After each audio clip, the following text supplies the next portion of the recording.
అందరికీ నమస్కారం అండి. నిత్య విద్యార్థి యూట్యూబ్ ఛానల్కు స్వాగతం, సుస్వాగతం. మిత్రులారా, ఈరోజు మరొక అంశంతో మీ ముందుకు వచ్చాను.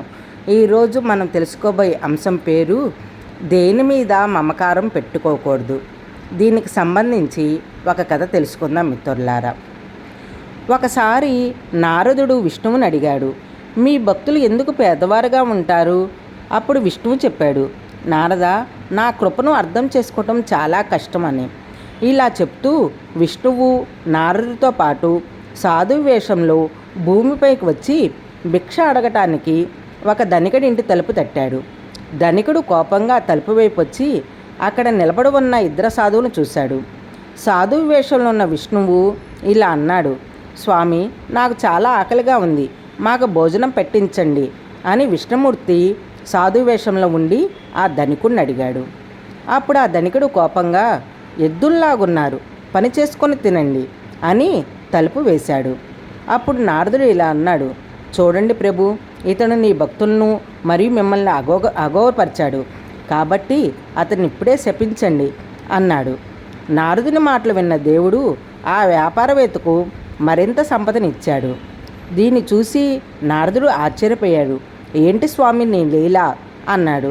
అప్పుడు విష్ణుమూర్తి, పద చెప్తాను అన్నాడు అని ఒక వృద్ధురాలింటికి తీసుకెళ్ళాడు. ఆమెకు ఒక చిన్న గుడిసె ఉంది. అందులో ఆమెకి ఆవు తప్ప మరి ఏమీ లేదు. భగవంతుడు భిక్ష అడగగానే ఆ వృద్ధురాలు ఎంతో సంతోషంతో బయటకు వచ్చింది. సాధువులిద్దరినీ ఒక ఆసనంలో కూర్చోబెట్టి వారి తాగటానికి ఆవు నుంచి పాలు తీసి, ప్రభు, నా దగ్గర ఇంకేమీ లేదు, దయచేసి ఈ పాలను సేవించండి అంది.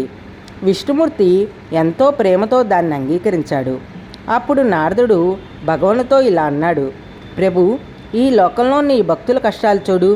ఈ పేద వృద్ధురాలు నీ భజనలు పాడుతుంది, మరి అతిథులను కూడా ఆదరిస్తుంది. దయచేసి ఆమెకు మంచి సంపదనివ్వండి అన్నాడు.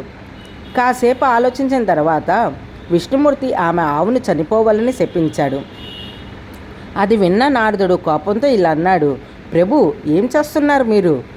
ఆ వృద్ధుడికేమో సంపద ఇచ్చాడా, ఈ వృద్ధురాలకేమో ఆ ఉన్న ఆవుని చంపేశారా అని నారదుడు అన్నాడు. అప్పుడు విష్ణుమూర్తి చిరునవ్వుతో ఇలా అన్నాడు, ఈ వృద్ధురాలు మహాభక్తురాలు, కానీ ఆమెకు ఆమె ఆవు మీద మోహం ఉంది. ఆ ఆవు కొన్ని రోజుల్లో చనిపోతుంది. చనిపోతుండగానే ఆమె తన ఆవు గురించి ఆందోళన చెందుతుంది. దీనివల్ల ఆమె మరుజన్మలో ఆ ఆవుకు దూడై జన్మిస్తుంది.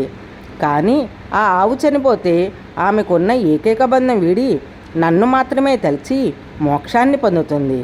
కానీ ఆ ధనికుడు అజ్ఞాని. అతను తన ధనం మీద ఉన్న అపరిమిత మోహం వల్ల మరుజన్మలో తన ధనాన్ని కాపాడే పాముగా పుడతాడు. ప్రకృతి నియమం ఏమిటంటే, మనిషి ఏ వస్తువుతో అత్యంత అనుబంధంగా ఉంటాడో అదే అతనికి మోక్షానికి ప్రతిబంధకం అవుతుంది. కాబట్టి ఏ వస్తువుల మీద మీరు మోహం పెట్టుకోకుండా మీ ఆచరణ అంతా కూడా ఆ పరమాత్మ మీద కనుక ధ్యాస నిలిపితే ఈ జన్మనే ఆఖరి జన్మ చేసుకోవచ్చు. ఈ జన్మలోనే మనం మోక్షం పొందుకోవచ్చు. ఓకేనండి, ఇది మీకు నచ్చిందా? నచ్చితే వేరే వాళ్ళు కూడా తెలుసుకుంటారు, వాళ్ళకు కూడా షేర్ చేయండి. చూస్తూనే ఉండండి నిత్య విద్యార్థి యూట్యూబ్ ఛానల్. థ్యాంక్ యూ మిత్రులారా.